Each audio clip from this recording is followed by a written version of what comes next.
Morning and welcome.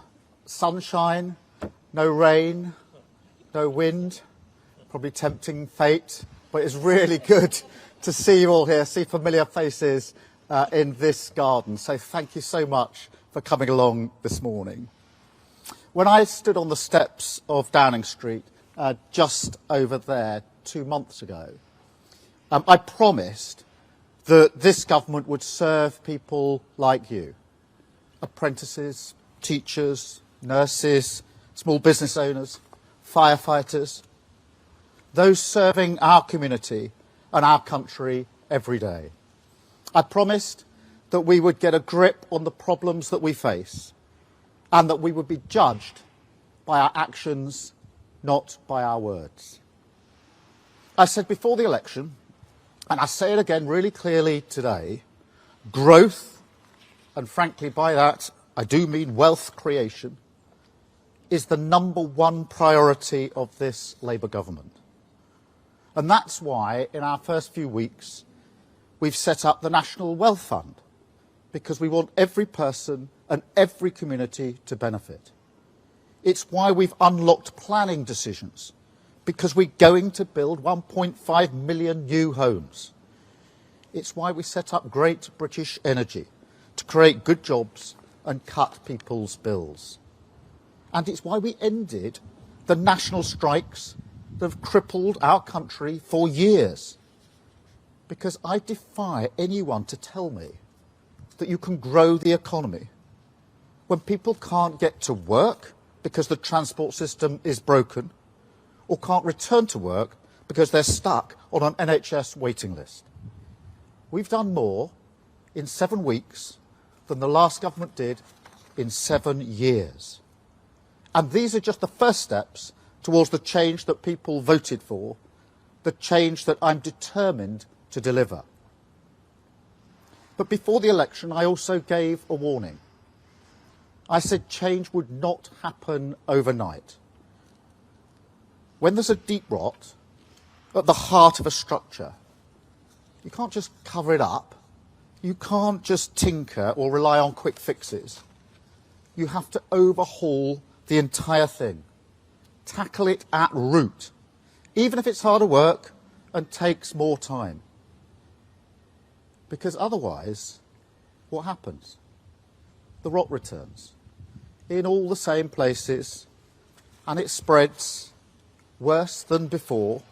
You know that, I know that, and that's why this project has always been about fixing the foundations of our country.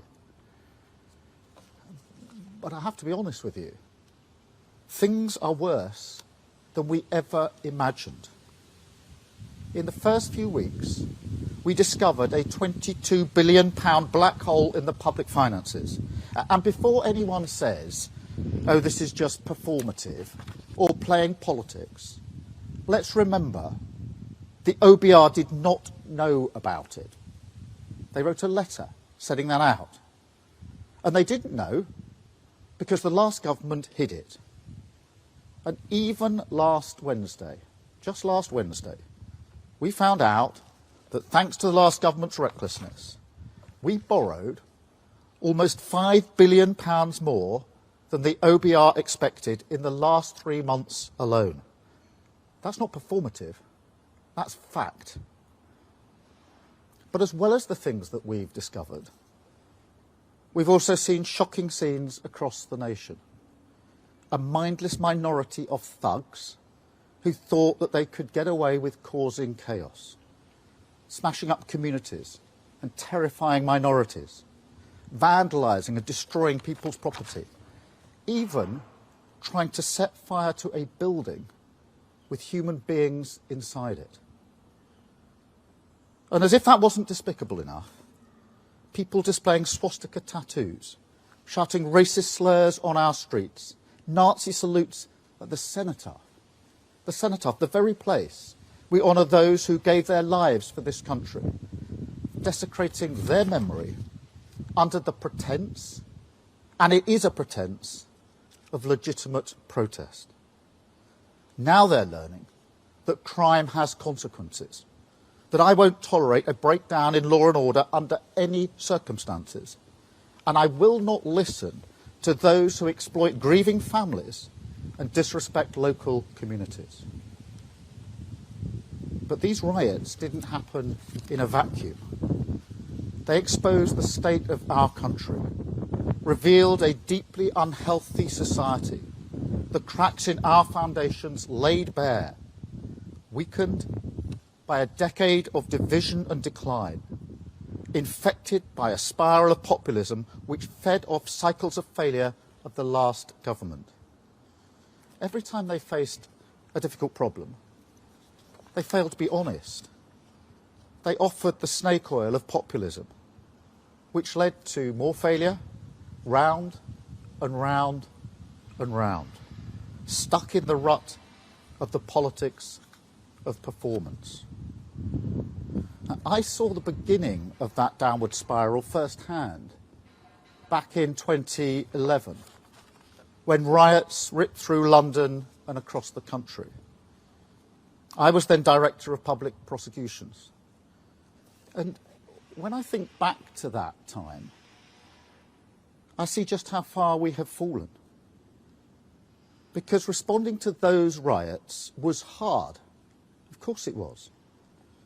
But dealing with the riots this summer was much harder. Back in 2011, I didn't doubt that the courts could do what they needed to do. This time, to be honest with you, I genuinely didn't know. Let me tell you this, every day of that disorder, literally every day, we had to check the precise number of prison places and where those places were to make sure that we could arrest, charge and prosecute people quickly. Not having enough prison places is about as fundamental a failure as you can get. And those people throwing rocks, torching cars, making threats, they didn't just know the system was broken. They were betting on it, gaming it. They thought, they'll never arrest me. And if they do, I won't be prosecuted. And if I am, I won't get much of a sentence. They saw the cracks in our society after 14 years of failure, and they exploited them. That's what we've inherited. Not just an economic black hole, a societal black hole. And that's why we have to take action and do things differently. And part of that is being honest with people about the choices that we face, how tough this will be. And frankly, things will get worse before they get better. I didn't want to release prisoners early. I was chief prosecutor for 5 years. It goes against the grain of everything I've ever done.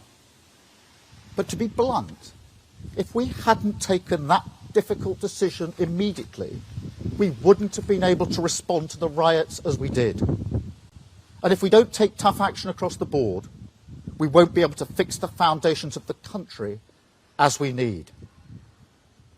I didn't want to means test the winter fuel payment, but it was a choice that we had to make, a choice to protect the most vulnerable pensioners while doing what is necessary to repair the public finances. Because pensioners also rely on a functioning NHS, good public transport, strong national infrastructure. They want their children to be able to buy homes. They want their grandchildren to get a good education.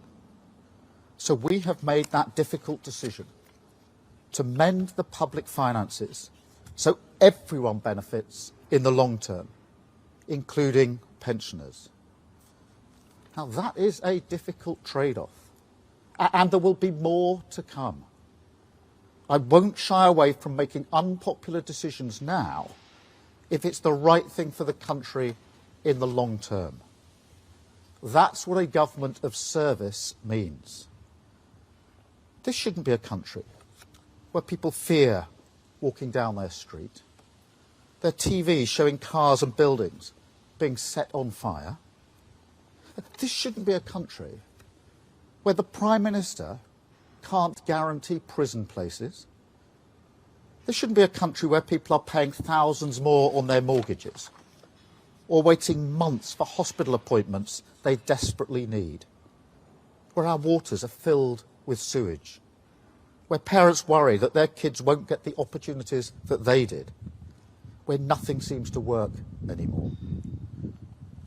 So when I talk about the inheritance the last government left us, the £22 billion black hole in our finances, that isn't about a line on a graph. That's about people's lives, your lives. And the Tories are still not being honest. They know their recklessness cost them the election, but they won't accept the cost that they've inflicted on the country. And they won't apologise for what they've cost you. They're just still thinking about themselves. Now, this government won't always be perfect. But I promise you this, you will be at the heart of it, in the forefront of our minds, at the centre of everything that we do. And that's why I wanted to invite you here today, to show that decent, hard-working people who make up the backbone of this country belong here. This is a government for you. A garden and a building that were once used for lockdown parties. Remember the pictures just over there of the wine and the food. Well, this garden and this building are now back in your service. It's not just that the last government relied on easy gimmicks and bad ideas. Those things happened precisely because the government itself lost its focus on the hopes and ambitions of working people. During those recent riots, I made huge asks of the police and of the criminal justice system. People already stretched to the limit. They knew I was making big asks of them, and I'm not going to apologise for it. But let me tell you this, they delivered. They deserve our gratitude. And that's why I went to Southport, to Lambeth, to Belfast, to thank them personally, to shake the hands of the first responders who rose up to the ask I was making of them. They deserve a government that trusts them, supports them, and works with them. That is the sort of government that we will be. One that works with people, not does things to them. One that believes in hard graft, not gimmicks. Honest about the challenges we face and working tirelessly to fix them. And that is how we will always work.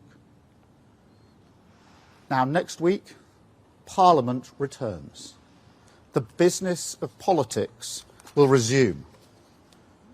But it won't be business as usual, because we can't go on like this anymore. Things will have to be done differently. We will do the hard work to root out 14 years of rot, reverse a decade of decline, and fix the foundations.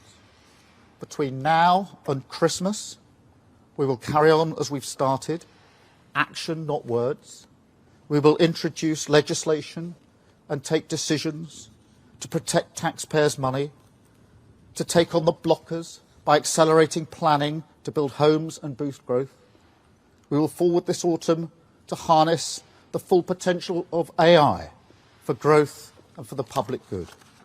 We'll bring rail service into public ownership, putting passengers first.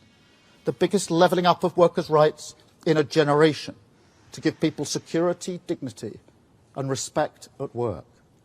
And Great British Energy will be owned by the taxpayer, making money for the taxpayer, producing clean energy and creating good jobs. That is our focus for the rest of the year. But I will be honest with you, there is a budget coming in October, and it's going to be painful. We have no other choice, given the situation that we're in.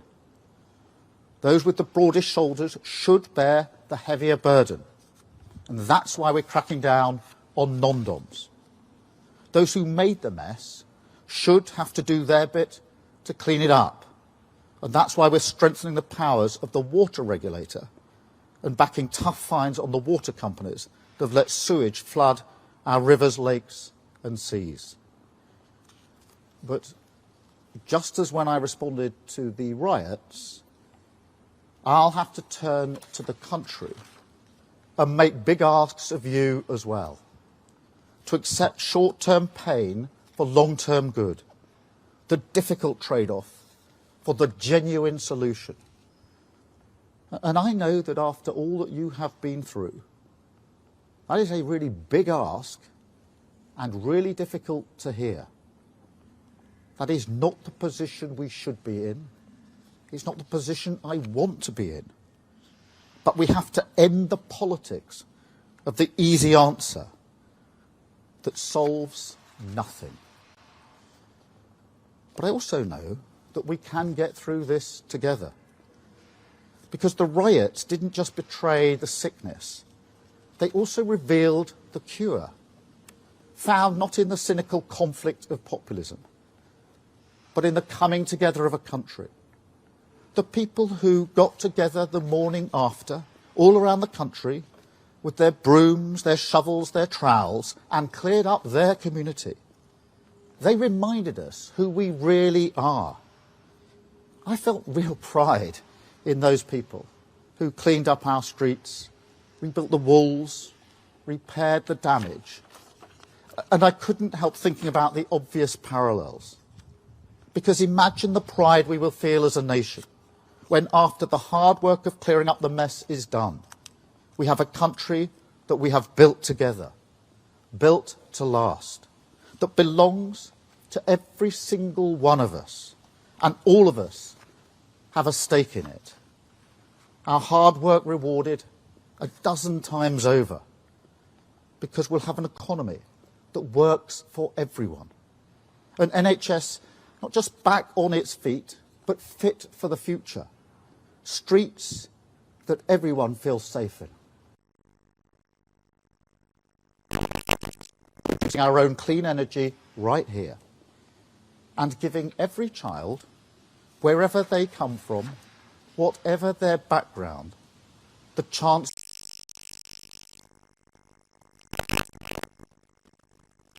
of that prize. I won't lose sight of what we were elected to do. And most importantly, I won't lose sight of the people that we were elected to do it for. You. This is... Let's fix it together. Thank you very much. Thank you.